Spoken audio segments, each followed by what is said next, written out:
In an emotional speech to the nation, Israeli Prime Minister Benjamin Netanyahu declared that Israel had achieved a historic win over Iran in the 12 war that is known as Operation Rising Lion.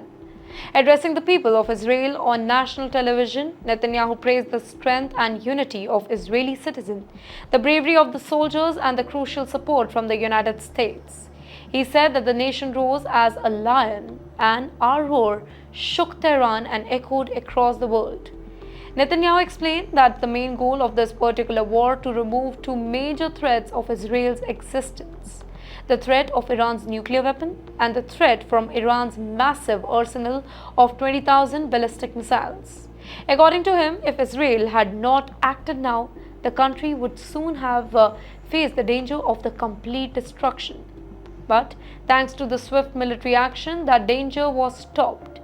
The Prime Minister highlighted how Israeli forces, along with the help from the United States and President Donald Trump, targeted and destroyed Iran's most crucial nuclear sites.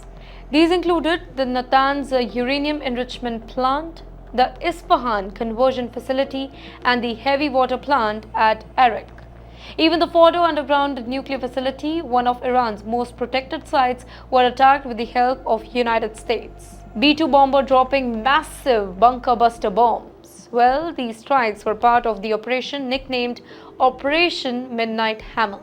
Netanyahu claimed that not only were Iran's nuclear facilities destroyed, but Israel also wiped out laboratories, their factories, and even the nuclear archives, which stored all of Iran's knowledge about how to build atomic bomb.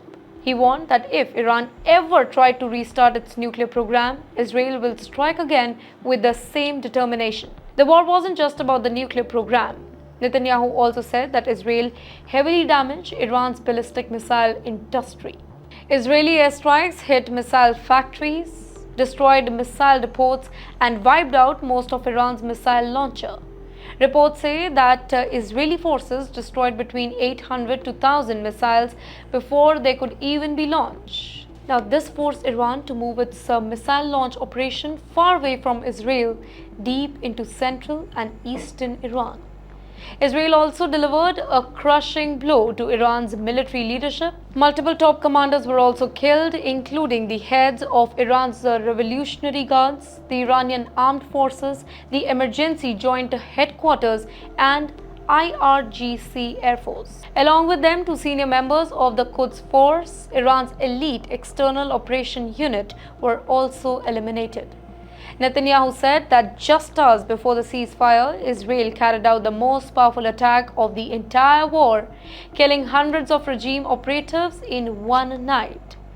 While thanking the United States for its role, Netanyahu specifically praised President Trump, calling him Israel's greatest friend in the White House. He said that without United States' help, destroying Iran's deeply buried nuclear sites would have been impossible. However, Netanyahu did not ignore the pain suffered at home. He acknowledged that Israel paid a price. 28 Israeli citizens, including one soldier, lost their lives, and hundreds were injured when Iran fired back with hundreds of missiles. Many homes were damaged, and some families were left temporarily homeless. Iranian missiles struck places like Beershera's hospital, an oil facility in Haifa, and institutes in other places as well. Despite this, Israel's vital system, power, water, and energy remained fully operational throughout the war. He also pointed out that Israel's air defense system, like the Iron Dome, were highly successful, stopping 80 to 90% of its missiles. Out of 500 to 550 ballistic missiles launched by Iran, only about 50 to 60 actually hit Israel. On the battlefield, Iran was able to shoot down just 2 Israeli drones during the entire 12-day conflict. In his closing words, Netanyahu promised to rebuild every damaged home and fully support the families that are affected by the war.